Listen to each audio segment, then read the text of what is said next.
Vamos lá, supervisão. Um tema interessante para a gente pensar e refletirmos juntas aqui e juntos também.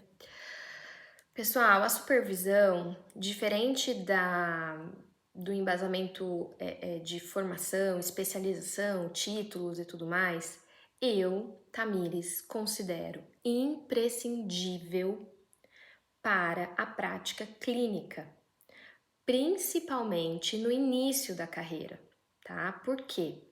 Qual que é o intuito, né? Qual é o objetivo da supervisão clínica? Então, imaginem que o supervisor é um profissional mais experiente que você, é um profissional que tem maior proficiência dentro da TCC. Tô falando na minha abordagem, tá? Mas pode ser na psicanálise, né? Enfim, na abordagem que vocês escolherem. É um profissional que tem um conhecimento técnico e prático, uma expertise clínica, uma experiência, e que ele vai direcionar você na condução de determinados casos, né? E principalmente vai ajudá-lo a desenvolver o que a gente chama de raciocínio clínico. Porque nós não terminamos a graduação tendo um bom raciocínio clínico. E isso faz parte, é assim mesmo, não quer dizer que está errado, é assim que acontece. A gente termina a graduação, imagina que a expertise é a nossa bagagem, tá? Vamos tentar graduar aí essa bagagem de 1 a 10, se é que tem o 10, né? Talvez ninguém chegue ao 10. Imagine que a gente termina a graduação com uma bagagem, sei lá, bem pequena, né, de raciocínio clínico. Então a gente termina ali no 2, no 3, se for um bom aluno e tal. E aí, no decorrer do tempo, no decorrer da nossa experiência, dos atendimentos, dos estudos, das supervisões, a gente vai aumentando esse nível de expertise, né? O supervisor, ele estabelece com o supervisionando uma relação bem parecida com a relação terapêutica. A estrutura da sessão é parecida, a maneira como ele vai conduzir as intervenções, né, e os direcionamentos tem muito também da própria característica terapêutica dele, né, então da própria maneira como ele conduz.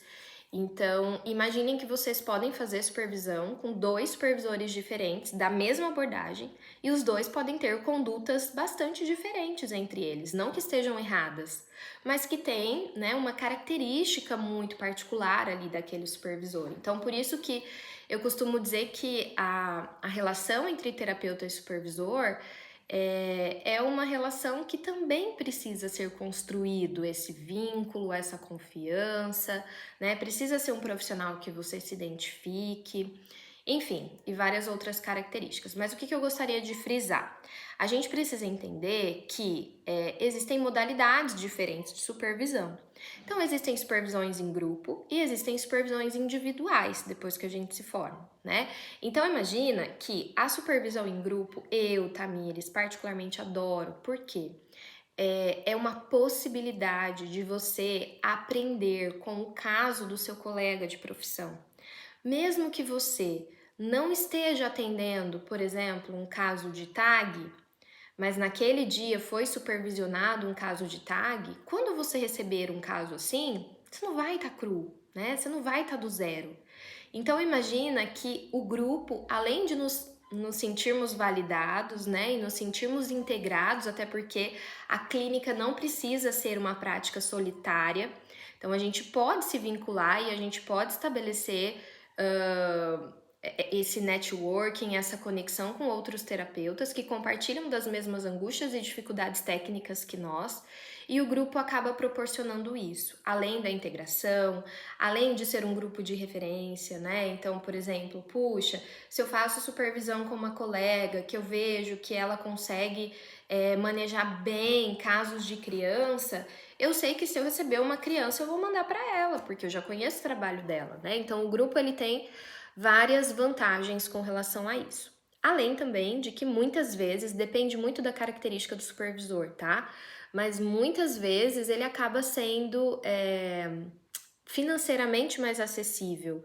Então, às vezes, o valor de uma sessão vai equivaler a vários encontros em grupo, dependendo do formato de cada supervisor, tá? Então, a supervisão já individual, imaginem que é um estilo de supervisão bem mais focado né? Bem mais direcionado às suas necessidades ali particulares.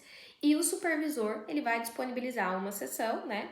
Semanal, quinzenal, mensal, para unicamente você, só para você. Então, você vai estar lá com ele e você vai discutir, levar casos, levar questões, né, a serem pensadas juntas com o seu supervisor, e aí só será você e o supervisor, tá? Então, também é importante, e em casos específicos, vale uma supervisão individual, até porque, por exemplo, o seu dia de apresentar no grupo é só sabe Deus quando e você tem uma questão emergencial. Talvez é o momento de agendar uma supervisão individual, enfim, várias questões que podem influenciar isso, certo? Acho que de supervisão, não sei se eu tô esquecendo alguma coisa, se faltou alguma informação, comentem aqui. Se ficou alguma dúvida, só deixar aqui que eu vou responder todas, tá bom? Um beijo.